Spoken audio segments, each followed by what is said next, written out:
السلام علیکم ورحمۃ اللہ وبرکاتہ۔ الحمد للہ وحدہ والصلاة والسلام علی من لا نبی بعدہ وعلی آلہ واصحابہ اجمعین اما بعد۔ آج ہماری چھٹی مجلس ہے خلاصہ قرآن کے حوالے سے اور چھٹا پارہ۔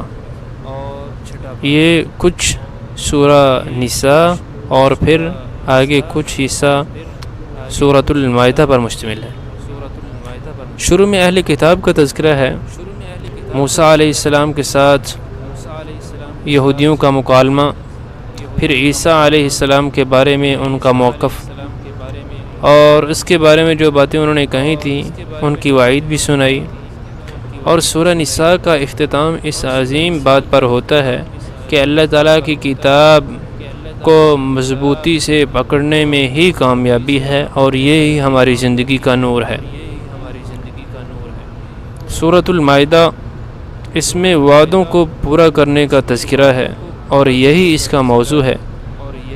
یہ آخری نازل ہونے والی صورتوں میں سے ایک صورت ہے اور اس میں بعض حلال اور حرام کھانوں کا تفصیل کے ساتھ اللہ تعالیٰ نے ذکر فرمایا ہے۔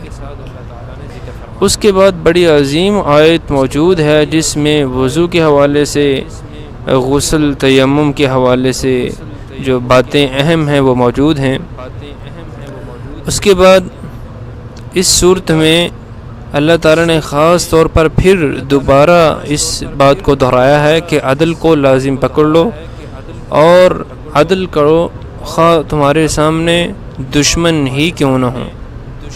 اس کے بعد بنی اسرائیل کا اللہ تعالیٰ کے ساتھ تعلق کیسا تھا اور انبیاء کے ساتھ ان کا کیا رویہ تھا، غور کرنے سے ان کی عادات ہمیں پتہ چل جائیں گی کہ یہود و نصارہ کی عادات پہلے جس طرح تھیں آج ہم نے ان کے ساتھ کس طرح معاملہ کرنا ہے وہ بھی ہمیں معلوم ہونا چاہیے۔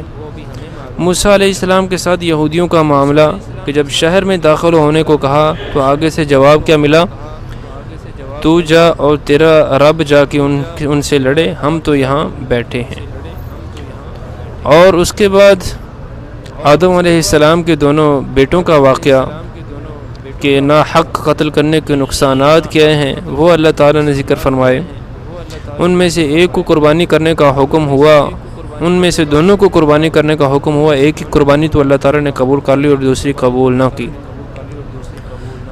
اور پھر اس کے بعد جب اللہ تعالیٰ نے یہ فرمایا کہ ایک کا قتل پوری انسانیت کا قتل ہے، یہ بھی فرمایا کہ ایک کی جان بچانا اس طرح ہے جس طرح اس نے پوری انسانیت کی جان بچائی۔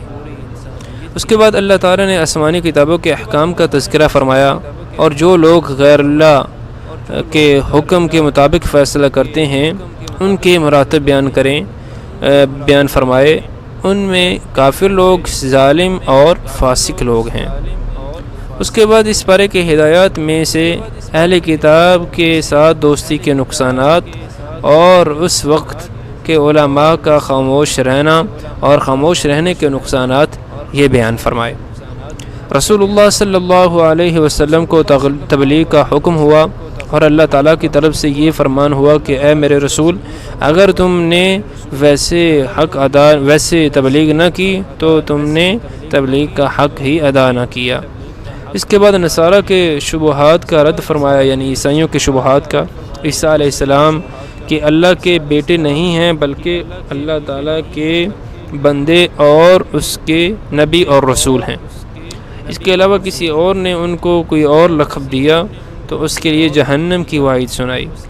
اور آخر میں اللہ تعالیٰ نے بنی اسرائیل پر لعنت بھیجی، اور ان اسباب میں سے ایک بڑا سبب ذکر فرمایا کہ وہ باقیوں کو برائی سے منع نہیں کرتے تھے، اور دشمنی کی ترتیب ذکر فرمائی کہ دونوں اہل کتاب ہی مسلمانوں کے دشمن ہیں، لیکن جو یہودی اور مشرک ہیں وہ عداوت میں بہت آگے ہیں، لیکن محبت کے اعتبار سے نصارہ مسلمانوں کے قریب ہیں۔